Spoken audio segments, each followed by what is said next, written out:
జగన్మోహన్ రెడ్డికి ఇంత security problem ఉంది, అంత సెక్యూరిటీ ప్రాబ్లం ఉంది. జెడ్ కేటగిరీ సెక్యూరిటీలో జగన్మోహన్ రెడ్డిని పువ్వులా కాపాడాలి, ఈ పువ్వు ఇచ్చుకునేటప్పుడు అందరూ చుట్టుపక్కల ఉండాలి, ముళ్ళకంచెలు వేయాలి, పువ్వుని ఎదగనివ్వాలి, రాష్ట్రం చూడాలి అని చెప్పింది నువ్వే కదా అంబటి. ఏం మాట్లాడుతున్నారు ఈరోజు మీకు కూర్చుని? ఈరోజు నాకు అర్థం కావట్లేదు అంబటి గారు.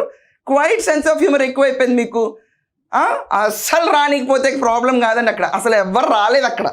That is an utter failure trip అని చెప్పి అనుకుంటున్నారు. దీనికి ప్రధాన సొల్యూషన్ ఏంటో తెలుసా? మనకు చెప్తున్నాను క్లియర్గా.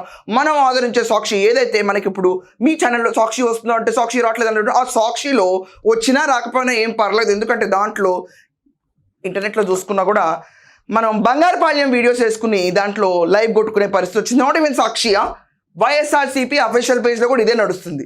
ప్రజాదరణ వ్యక్తి, మాజీ ముఖ్యమంత్రి, ఒక పార్టీకి స్థాపకుడు, ఇంత గొప్ప మనిషి, రాగానే జనాలు రండ్ర అని పడిపోతూ ఉంటారు. అన్న అన్న అన్న అని చెప్తే ఇలా ఎగబడిపోయే అన్న కోసం పాత లైవ్ వేసుకునే పరిస్థితి. ఏమన్నా, ఏం పార్టీ, ఏం మాజీ? దానికంటే రియాలిటీలో ఉండి ప్రజెంట్ ఎమ్మెల్యే పెద్దగా రారు, సంఖ్యాబలం లేదు, 11 స్థానాలు మాత్రమే. వెళ్ళారు, చూశారు, వచ్చారు.